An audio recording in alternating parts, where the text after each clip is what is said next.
ওরা ভাবছে যে ফাইনাল খেলাতে দেখাবো, তো কতবার ফাইনাল খেলবো। বামেরা চেষ্টা করে জমাদার রক্ষা করতে পারছে না, খাতা খোলা তো আরেকটু ওপর হয়ে গেল। সিপিএম যা গুন্ডামি, যা দুর্নীতি, যা অত্যাচার, যা সন্ত্রাস, যা নারীদের উপর অত্যাচার যা করেছে 34 বছর ধরে, কংগ্রেসটাকে এরা সাইনবোর্ডে পরিণত করে দিয়েছে। উপনির্বাচনে তৃণমূলের জয়জয়কার, 2026-এ ভোটের আগে কি বাড়তি অক্সিজেন পেলেন? 6টা কেন্দ্রে একসাথে বা ইলেকশন হলো, 6টাতেই তৃণমূল জিতেছে ব্যাপক সংখ্যা পেয়ে, মানে ভোটের ব্যবধানে। অনেকেই অনেক রকম ইস্যু তৈরি করার চেষ্টা করেছিলেন।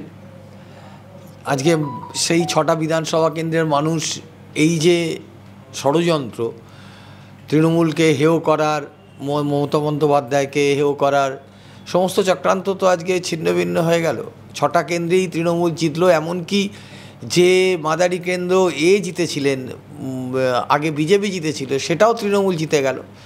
সুতরাং এইটা যে জয়ের ধারা, 21 সাল জিতেছে, তার আগে 16 সালে জিতেছে, 2011-তে জিতেছে, লোকসভাতে জিতেছে, লোকসভা নির্বাচন হলো, 8 দফায় নির্বাচন, এত সামরিক বাহিনীকে দিয়ে, সেখানেও কিন্তু ওই ফাইনালি রেজাল্ট ওই রকমই বেরোলো। তো সেই জন্য সিট বাড়লো তৃণমূলের, 22 থেকে 29 হলো।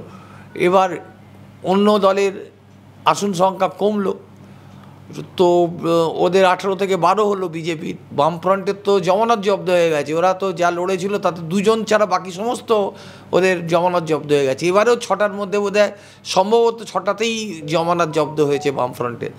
সুতরাং সিপিএমও উঠে গেছে, কংগ্রেসেরও জমানত জব্দ, আর বিজেপিও তো ক্ষয়িষ্ণু। যার ফলে মমতা ব্যানার্জির প্রতি মানুষের ভরসা আছে, ভালোবাসা আছে, এটা আমরা বারবার উপলব্ধি করেছি।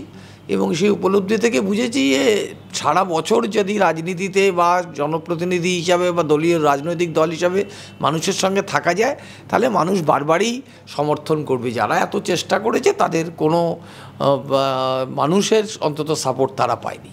বিজেপির তরফ থেকে দাবি করা হচ্ছে যে এই উপনির্বাচনকে তারা গুরুত্ব দিতে নারাজ, 26-এ তারা আবারও এই ফল দেখাবে। এ তো পরাজিতর আর্তনাদ। সকাল থেকে নানান ধরনের কোন যুক্তিটা ওরা মানবে সেটা আমি জানি না। ওরা ভাবছে যে ফাইনাল খেলাতে দেখাবো, তো কতবার ফাইনাল খেলবো। 2016, 2018, 2021, 2024 যতবার নির্বাচন হলো ততবারই তো ওরা হারলো, আর ততবারই তো সিট কমলো। সুতরাং ওই সমস্ত কথা, মানে সিপিএমের ভোট গেছিল বিজেপির কাছে, পার্সেন্টেজ অফ ভোটে ওরা বেশি দেখিয়েছিল। আজকের ভোটের পার্সেন্টেজে দেখুন বিজেপির জায়গাটা কোথায় আছে আর বামফ্রন্টের জায়গাটা কোথায় আছে। এত তো নানান ধরনের ইস্যু তৈরি করার চেষ্টা হলো, লাভের লাভ কিছু হয়নি। সাধারণ মানুষের আস্থা তৃণমূলের ওপরে, মমতা ব্যানার্জির ওপরে, অভিষেক বন্দ্যোপাধ্যায়ের ওপরে রয়েছে, এটা প্রমাণিত হয়েছে। যে বামেদের যে এত খারাপ অবস্থা, খাতা খুলতে পারছে না, এ কি জন্য এই সমীকরণ? এতদিন রাজত্ব করেছেন, এতদিন শাসন চালিয়েছেন, বামেরা চেষ্টা করে জমাদার রক্ষা করতে পারছে না, খাতা খোলা তো আরেকটু ওপর হয়ে গেল, তো জমানত জব্দ হয়ে যাচ্ছে। ওদের কতগুলো ফচকে নেতা আছে, টিভিতে ডাকে বলে যেতে পারে, সুযোগ পায় বলে, তারা বাজারে তাদের জমানত রাখতে পারছে না। ওরা জানে ওদের পার্টির জমানত জব্দ হচ্ছে, একটা জমানত জব্দ হওয়া পার্টি, একটা শূন্যে যাওয়া পার্টি, মানুষ আর ওদের নিচ্ছে না, নেবেও বলে আমি বাংলার মানুষের প্রতি আমার বিশ্বাস আছে। আর সিপিএম যা গুন্ডামি, যা দুর্নীতি, যা অত্যাচার, যা সন্ত্রাস, যা নারীদের উপর অত্যাচার যা করেছে 34 বছর ধরে, সেই জায়গায় সিপিএমের অবস্থা খুব খারাপ, এবং বিজেপিও বারেবার শোচনীয়ভাবে পরাজিত হচ্ছে। কংগ্রেস তো এখানে আমরা দেখলাম যে আগের বারে জোটে ছিল এবং এখন জোট না হলে একা তারা লড়লেন, কিন্তু বিভিন্ন কর্মসূচিও করলেন, কিন্তু বাংলায় কোনো রকম খাতা খুলতে পারলেন না। সেখানে প্রিয়াঙ্কা গান্ধী কিন্তু খুব বিপুল ভোটে জয়ী হলেন। বাংলার কংগ্রেসের অবস্থা খুব খারাপ। আমি একটা বিধানসভায় দেখছিলাম সকালবেলা থেকে, বিভিন্ন জায়গায় তো এই সমস্ত আলোচনায় যেতে হচ্ছে। একটা বিধানসভায় 2 লক্ষ ভোটে ওরা পাচ্ছে 500-600 করে ভোট। তাহলে সেই দলটার আর কি হতে পারে? বাংলার কংগ্রেসটাকে সিপিএমের সঙ্গে মিলিয়ে এটা সাইনবোর্ড করে দিল। একসময় আমরা সবাই কংগ্রেসে ছিলাম, তারপরে তৃণমূলের প্রথম দিন থেকে আছি, কংগ্রেসটাকে এরা সাইনবোর্ডে পরিণত করে দিয়েছে। সিপিএমের সঙ্গে যেদিন কংগ্রেস মিলে গেল, সেদিনই কংগ্রেসের রাজনৈতিকভাবে এই রাজ্যে একদম শূন্য জায়গায় চলে গেছে, এবং সিপিএমও জমানত জব্দ, আর কংগ্রেসের ভোট বলছি আমি যে 500, 700, 800 করে ভোট পেয়েছে এক একটা বিধানসভায়। এদিকে মহারাষ্ট্রের জোট যে ছিল সেই জোটে বিজেপি জোট, সেই বিজেপি জোটে জয় জয়কার।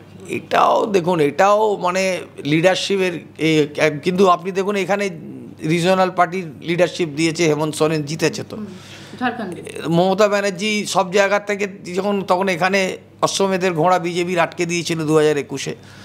তো এটা ঘটনা যে আজকে ডেটে মমতা বন্দ্যোপাধ্যায় হলো মূল বিরোধীদের মুখ। যদি মমতা ব্যানার্জিকে বিরোধীদের লিডার যদি সর্বসম্মতভাবে মানে, তাহলে যেভাবে এখানের এই রাজ্যে সিপিএমকে আমরা পরাজিত করেছি, তাহলে আগামী দিনেও বিজেপিকে সর্বভারতীয় ক্ষেত্রে পরাজিত করার মতো জায়গায় রয়েছে। বাণিজ্য নগরী ব্যবসা নগরী মুম্বাই, সেটা মহারাষ্ট্র, সেই জায়গা তো বিজেপি দখলে রেখে দেবে।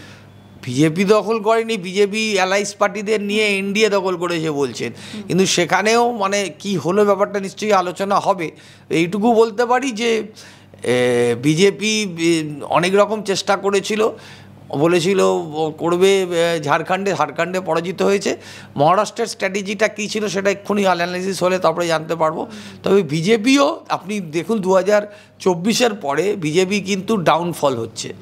বিজেপির উত্তরপ্রদেশের লোকসভাতে হেরে গেছে, বিজেপি নানান যে ইলেকশান আসছে দেখবেন যে বিজেপির ডাউনফল শুরু হয়েছে, এবং আমরা আশা করছি আগামী দিনে বিজেপি যেভাবে যাচ্ছে তাতে পরাজিত হবে। এই যে হেমন্ত সোরেনকে গ্রেপ্তার, ইডি সিবিআই থেকে বিভিন্ন জায়গায়, হেমন্ত সোরেনকে গ্রেপ্তার করলে হেমন্ত সোরেন তো জিতলো, তার দল তো ক্ষমতায় এলো, 81টা সিটের মধ্যে কোথায় 50টা অ্যাকশনে। ইডি সিবিআইকে কাজে লাগিয়েছে রাজনৈতিক স্বার্থকে চরিতার্থ করার জন্য। যে কথাটা আমরা বলেছিলাম সে কথাটা আজকে অক্ষরে অক্ষরে প্রমাণ হচ্ছে, সেটাই তো প্রমাণ হয়ে গেল। বাংলা হান্টের আরও খবর দেখতে নজর রাখুন। বাংলা খবর মানেই বাংলা হান্ট।